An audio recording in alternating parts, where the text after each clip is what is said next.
Christine was 42, a reclusive woman with a sharp mind and a past that many in town preferred not to discuss. She had worked as a school teacher in another state before retiring early and disappearing from public life. When she came back to Redwood Glen, most people assumed she just wanted peace and privacy after a difficult life. No one expected her to bring someone else with her. That someone was Vanessa Morales, a 28-year-old nurse who had moved in with Christine under mysterious circumstances. The townspeople noticed them together at the grocery store, the library, and even the local diner. They seemed close, not romantically, but like family. Some speculated that Vanessa was a cousin or a distant relative. Others thought maybe she was a caretaker. Then in early October, Vanessa vanished without a trace. At first, no one thought much of it. People come and go. But when Christine went to the police 2 weeks later and said she hadn't seen Vanessa since September 27th, something felt off. The officer on duty, Detective Marcus Reed, was new to the department but had a keen eye for red flags. He took the case seriously and began his investigation. The first step was to visit the Holloway house. What he found shocked him. The house was locked from the inside, but the back door had been forced open. Inside, everything looked untouched. No signs of struggle, no mess, no indication of a break-in. But something about the silence was wrong. The air was stale, the dust undisturbed. It was as if time had stopped. In the upstairs hallway, Reed discovered a hidden room behind what appeared to be a false wall. Inside, there were photographs, dozens of them. All of them showed Vanessa Morales. Some were recent, taken around the house. Others were older, dating back to her childhood. One photo even showed her with a man who looked like he could be her father. Reed's instincts told him this wasn't just a missing person case anymore. This was something deeper, something dark. As he left the house that night, he couldn't shake the feeling that Vanessa's disappearance wasn't just about being lost. It was about being erased, and someone in Redwood Glen had done it. Detective Marcus Reed knew he had to dig deeper into Christine Holloway's past. The discovery of the hidden room and the photographs of Vanessa Morales raised more questions than answers. Who was this woman, really? Why did she bring Vanessa into her home? And why were there so many photos of a woman who had seemingly vanished? Reed started with the basics: public records, school files, and old newspaper clippings. He found that Christine Holloway had grown up in Redwood Glen as part of one of the town's most prominent families. Her father, Henry Holloway, had been a respected businessman and philanthropist, while her mother, Eleanor, was known for hosting lavish charity events. But by the time Christine turned 16, everything changed. In 1985, just weeks before her high school graduation, both of her parents died in a car accident. The official report called it a tragic but simple crash. Wet roads, no alcohol involved, no signs of foul play. But Reed noticed something strange in the police file. The car had been stolen 2 days before the accident. He dug further and found that the car had belonged to a local man named Thomas Langley, who had been arrested 3 times for theft and once for assault. After the accident, Langley disappeared from public view, and his criminal record mysteriously went cold. No charges were ever filed against him. Then came the second oddity. After the deaths of her parents, Christine Holloway suddenly left town. She enrolled at a university in Chicago under a different name and never returned to Redwood Glen until 5 years ago. During that time, she cut all ties with the town, even refusing to attend the reburial of her parents' remains when they were moved to a new cemetery. Reed wasn't sure what to make of it all, but he was beginning to suspect that Christine had not only fled her hometown after her parents' death, but possibly because of it. The next piece of the puzzle came when Reed visited the local library to look through old newspapers. He found an article from 1990 titled, "Mysterious Fire Destroys Family Home. One Girl Missing." The story described how a fire had destroyed the home of a family in Chicago, killing 4 people, including a young girl named Vanessa Morales. At first, Reed thought it was a coincidence, but then he saw the photo attached to the article. It showed a small child standing outside the burning house, crying. The face was unmistakable. It was the same girl now living in the Holloway house. Reed's stomach dropped. This couldn't be right. How could someone who had supposedly died in a fire 25 years ago now be alive and living in Redwood Glen? He checked the coroner's report from the fire and found that the body recovered from the wreckage had been identified as Vanessa Morales. But the identification had come from a neighbor who claimed to recognize the girl based on a photo. There was no DNA test performed at the time. The case had been closed quickly, and no one had ever questioned the accuracy of the identification. Now, with the real Vanessa Morales missing and a dead woman named Vanessa Morales appearing in the records, Reed realized he was dealing with something far more complicated than a simple disappearance. He needed to find out where the real Vanessa had gone, and if she had anything to do with the deaths of Christine's parents. As he sat in his office late that night, reviewing the files, one thing became clear. Christine Holloway had spent her entire life running from the past. Now it seemed the past was catching up to her, and it was about to get much worse. Detective Marcus Reed was now certain that Vanessa Morales had not died in the 1990 fire. Someone had taken her identity, buried it with ashes and lies, and then let the world believe she was gone forever. But how? And why? Reed knew he needed to track down the real Vanessa's original family, those who had reported her missing and presumed dead. That meant going back to Chicago. He arranged for a short leave from the Redwood Glen Police Department and flew to the city where the fire had occurred. His first stop was the Cook County Courthouse. There he unearthed more than just court records. He found a sealed case file labeled, "Enter the estate of Vanessa Morales, deceased." It was dated May 5, 1991, just over a year after the fire. The file included a death certificate, a will, and a final statement from a man named Daniel Morales, listed as Vanessa's father. But something didn't add up. When Reed cross-referenced the names, he discovered that Daniel Morales had died in 1987, 2 years before the fire. That meant someone else had signed the documents, someone who had no legal right to do so. Reed followed the trail to the funeral home that had handled the burial. The records were incomplete, but what remained was chilling. The body interred under the name Vanessa Morales had been unidentified at the time. The funeral director had admitted under oath that they had accepted the identification from a neighbor who claimed to recognize the child. No DNA match had ever been performed. No dental records matched the girl described in the media reports. The entire case had been built on a lie. Now the bigger question was, who had done this? And why would they fake the death of a young girl? Reed turned his attention to the only other person mentioned in the fire report, Thomas Langley, the man whose car had been stolen before Christine's parents' fatal crash. Langley had vanished after the accident, but Reed wasn't about to let him disappear again. He tracked Langley to a small apartment in Aurora, Illinois. When he arrived, the door opened to reveal a man in his 60s, his face lined with age and regret. At first, Langley denied everything, but when Reed showed him the old newspaper photo of the burning house and pointed out the girl standing outside, he froze. "You don't remember me," Langley said quietly, "but I remember you." Reed pressed him. Langley finally broke down and confessed. 25 years ago, he had been a drifter with a criminal past. He had met the Morales family during one of his stints in the city. He had fallen in love with their daughter, Vanessa. But when he tried to take her away, the father caught him and beat him nearly to death. In retaliation, Langley set fire to the house, not to kill anyone, but to scare them off. Unfortunately, the fire spread too fast. When the police came, he panicked. He stole a car to flee the scene, not knowing that it belonged to Henry and Eleanor Holloway. He never intended to kill anyone, but the car crash that followed did. After the accident, he went into hiding, but the guilt never left him.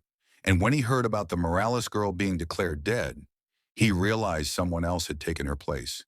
Not the girl who had stood outside the fire, another girl, a new life, forged in silence and secrecy. "She looked just like her," Langley whispered. "Same hair, same eyes, same name. Like she had come back from the grave." That was when Reed realized the full horror of what had happened. Someone had taken the real Vanessa Morales and replaced her with an identical-looking orphan, possibly even a relative or someone connected to the Holloway family. Then for 25 years, the imposter had lived as Vanessa Morales, unaware of the truth. And now the real Vanessa was missing again. This time, though, no one was pretending she was dead. Reed left Langley's apartment with more questions than answers. But one thing was clear. The past had bled into the present, and the longer he waited, the deeper the blood would run. He returned to Redwood Glen that night, determined to find out who had created this illusion, and what they hoped to gain by keeping it alive. Because if there was one thing Reed had learned, it was that secrets always have a price, and someone was about to pay it. Back in Redwood Glen, Detective Marcus Reed wasted no time. He returned to the Holloway house with a warrant for a full search of the property. This time, he brought a team of forensics and 2 other officers. What they found that day would shake the foundation of everything they thought they knew about Christine Holloway and the woman she had called Vanessa Morales. The attic was the first place Reed wanted to check. It had been sealed off for years, locked from the inside with an old iron padlock. When the team forced it open, a wave of dust and stale air hit them. Inside, the space was cluttered with boxes, old furniture, and forgotten relics of the Holloway family's past. But what caught Reed's attention was not the furniture or the dusty photo albums. It was the floorboards. Some of them were loose. Reed crouched down and pried one up with a crowbar. Beneath it, he found another trapdoor. This one smaller, hidden beneath a layer of insulation and debris. The room beyond was narrow, barely big enough for a person to stand upright. A single bulb flickered overhead, revealing rows of old medical records, handwritten journals, and photographs pinned to the walls. But the most disturbing discovery was a child's bed in the corner, covered in a white sheet. Reed felt his pulse quicken as he lifted the sheet. Underneath was a small mattress, stained with age and something darker, something brown and dried. He knelt closer and confirmed his worst fear. Bloodstains. Not fresh, but unmistakable. Someone had died here. He turned to his team. This isn't just a storage room, it's a prison. As they began cataloging the evidence, Reed focused on the journals. They were written in a careful, almost clinical hand. Each entry detailed a different date, a name, and a set of symptoms.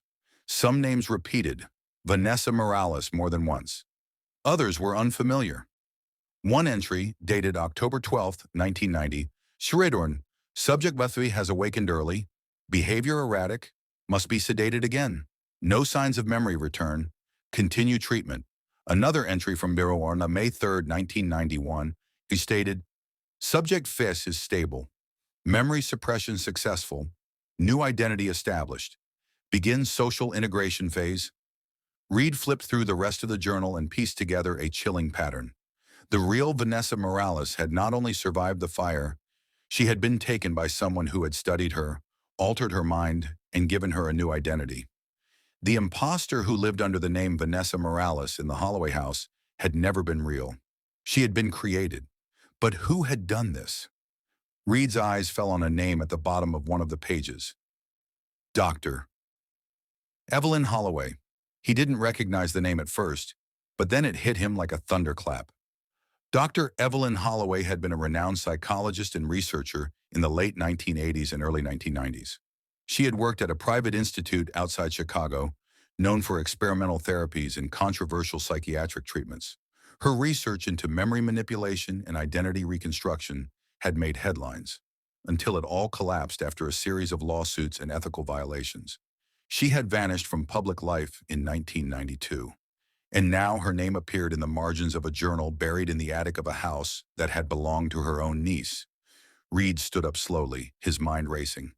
If Dr. Evelyn Holloway had been behind this, then she must have known Christine as a child, perhaps even raised her. And if she had taken the real Vanessa Morales, there had to be a reason. Was it revenge, compensation, or something far worse? Reed's phone buzzed in his pocket. It was a call from the coroner's office in Cook County. They had a body, newly discovered remains from a landfill site.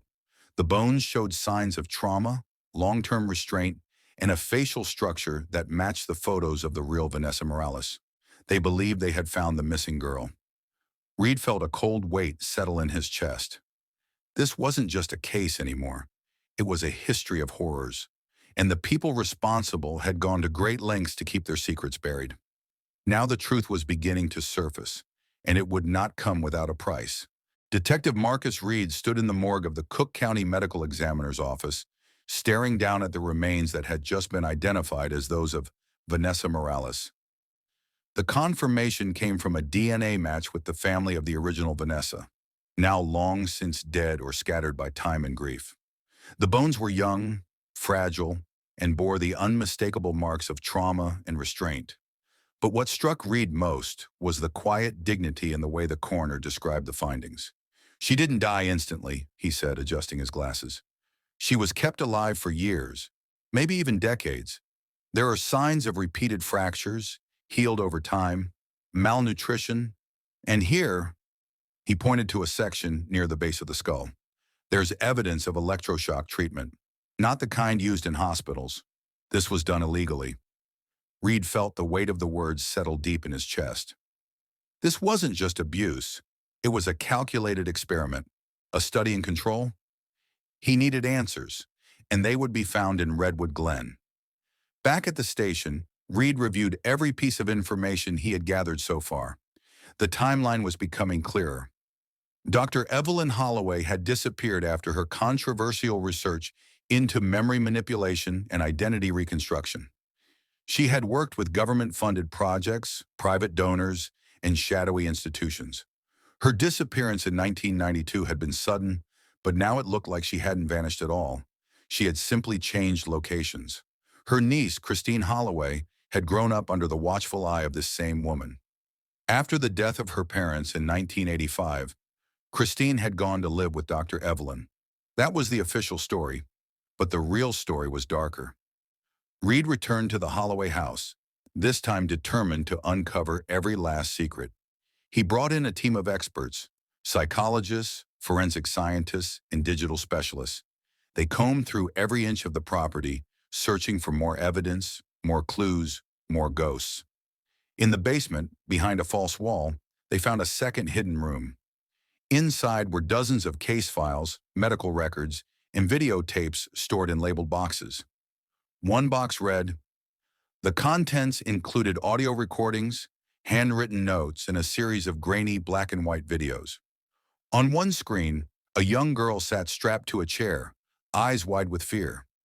A voice in the background spoke in calm, clinical tones about resetting her mind, erasing trauma, and reconstructing identity.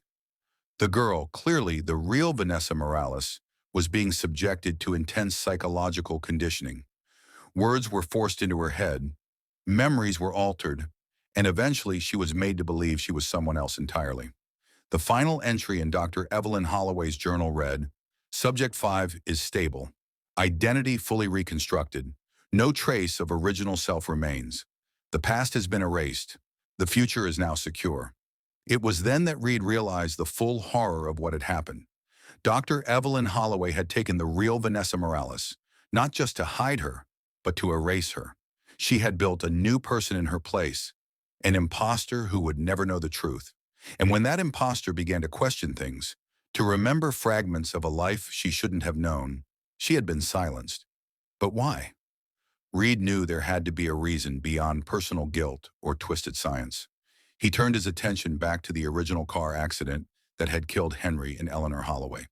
If Thomas Langley had stolen the car out of anger and desperation, and if Dr. Evelyn Holloway had orchestrated the fire that led to the crash, then the entire chain of events had been set in motion by something much larger. What if the real purpose of Project Echo wasn't just to save a child? What if it was to cover up a crime? Reed's phone buzzed again. This time it was an alert from the federal database. A warrant had just been issued for Dr. Evelyn Holloway on charges of kidnapping, illegal experimentation, and conspiracy to commit murder. The U.S. Department of Justice had finally caught wind of the case. Someone had tipped them off, and someone had betrayed Dr. Holloway. Reed stared at the photo of the young girl who had once been Vanessa Morales. Now she was nothing more than a ghost in a file, a name in a grave. But her story was not yet finished, and neither was the story of the woman who had tried to erase her. Because secrets buried for decades do not stay buried forever. And the truth always finds a way to rise. Detective Marcus Reed had spent his career chasing shadows, but now he was standing inside one. The deeper he dug into the Holloway case, the more it became clear that this wasn't just about a missing girl or an experiment gone wrong. It was about control, manipulation, and the lengths to which people would go to rewrite their own pasts. The final piece of the puzzle came not from files or records, but from Christine Holloway herself. Reed found her at home, sitting in the same parlor where she had once lived with the woman who had taken over her life. She looked older than her years, worn by something unseen. When Reed entered, she didn't flinch. She simply stared at him through tired eyes and said, "You already know everything." "I don't," Reed replied. "Not yet." She sighed and motioned for him to sit. Then, for the first time since the investigation began, Christine spoke without hesitation. "My Aunt Evelyn raised me after my parents died," she said. "At least that's what I believed. But the truth is, she never wanted to protect me. She wanted to use me. I was part of her experiments, not as a subject, but as a test, a mirror." Reed leaned forward. A mirror? She needed someone who could understand what she was doing. Someone like her, someone with the same mind. That's why she chose me. And when the real Vanessa Morales survived the fire, Evelyn saw an opportunity. She took her, hid her, and built a new identity for her. But then, things changed. "What do you mean?" Reed asked. Christine hesitated. Vanessa started remembering. Fragments. Dreams. She began asking questions. My aunt tried to suppress it again, but it was too late. Vanessa had seen something she wasn't supposed to see. Something dangerous. "And that's when she disappeared?" Christine nodded. "Not just disappeared, erased. My aunt made sure no one knew she existed anymore. She even created a new version of her, meant to be perfect, to be safe. But the original was always there, lurking in the background." Reed felt the weight of the words settle on his chest. "You're saying you were part of that? You were the imposter?" Christine looked away. "I didn't choose to be. I was given a name, a life, a role. I was told that if I remembered who I really was, I would be in danger, that my aunt would have to erase me too. So I let myself forget. I played the part for 25 years." Reed sat in silence for a long moment. This was worse than he had imagined. Not just a kidnapping, not just a cover-up, but a complete rewriting of identity, of memory, of self. A woman who had lived two lives and didn't even know which one was real. Then he asked the question that had been haunting him all along. "Why did your aunt start this in the first place?" Christine looked up, her eyes filled with something between fear and understanding. "Because of the accident, because of my parents. She didn't just lose them, she killed them." Reed's breath caught. "What?" Christine closed her eyes. "My parents weren't in a car crash. They were murdered by Thomas Langley. He was obsessed with Vanessa. He tried to take her. My father stopped him. My mother tried to protect them both. That's why he came back, with a plan. He stole the car, set the fire, and crashed into them. My aunt helped him. She gave him the idea. She gave him the means." Reed stood slowly. "And the fire in Chicago? That was meant to kill Vanessa too," Christine whispered. "But she survived. My aunt took her in, thinking she could save her. But saving her meant changing her, making her forget, making her useful." Reed's mind raced. This wasn't just a conspiracy. It was a family secret turned into a nightmare. A cycle of violence and control passed down through generations. And now the only person left to tell the truth was Christine. He looked at her one last time before leaving. "This ends today." Outside, the sun was setting. The shadows were deepening. But for the first time in decades, the truth was finally coming into the light. Detective Marcus Reed stood in the doorway of the Holloway house one final time. The sun had set, casting long shadows across the floorboards and the dust-covered furniture that bore witness to decades of secrets. The house no longer felt like a home. It was a tomb. He had everything he needed. The evidence was irrefutable. Dr. Evelyn Holloway had orchestrated the kidnapping of Vanessa Morales, manipulated her mind, and created an entire new identity for her. She had conspired with Thomas Langley to kill Christine's parents, then used their deaths to cover up her own involvement. For years, she had lived in the shadows of Redwood Glen, using her niece as both subject and shield, hiding behind the facade of a grieving woman who had lost everything. But now the truth was out. Reed had filed formal charges against Dr. Evelyn Holloway. first-degree murder, conspiracy to commit murder, kidnapping, illegal medical experimentation, and identity fraud. Federal agents were already on their way to arrest her. A warrant had been issued for her immediate detention, and when they found her, she would not be able to hide behind a name or a title or a legacy. Christine Holloway sat quietly in the parlor, staring at the fire that had once consumed so much of her life. Her hands trembled slightly as she held a photograph, the real Vanessa Morales, smiling from a memory long buried. This time, there would be no more lies. "I don't know if I can go back," she said softly. "Not to the person I was." "You don't have to," Reed replied. "You've already chosen who you are. You made that choice when you came forward." She looked up at him, her eyes reflecting the flickering light. "And what about me? What happens now?" Reed thought for a moment. "You start over. That's all any of us can do after something like this." He left her alone with the silence of the house and the weight of the past. As he stepped outside, the air felt colder than it had in days. The town of Redwood Glen would never be the same again. Secrets had been unearthed, lives had been shattered, and the people who had lived under the Holloway name would now have to reckon with the darkness that had festered beneath their history. By morning, the news spread like wildfire. Local woman accused in decades-long conspiracy involving murder and mind control. Read the headlines. The public was stunned. The town was in shock. And for the first time in years, the name Holloway carried only shame. Dr. Evelyn Holloway was arrested in a remote cabin in the mountains, where she had been living under a false identity. She did not fight the charges. She simply stared at the ceiling and whispered, "It was necessary." Her trial would take years, but the world would finally see the full horror of what she had done. As for Christine Holloway, she disappeared from the public eye once more. But this time, she did it by choice. No one knew where she went. Some say she traveled abroad. Others believe she became a counselor for trauma survivors. Whatever the case, she had broken free of the cycle. And somewhere, in a quiet place far away from Redwood Glen, the real Vanessa Morales was remembered, not as a ghost, but as a girl who had survived the worst and still managed to live. Detective Reed closed his case file and placed it in a drawer.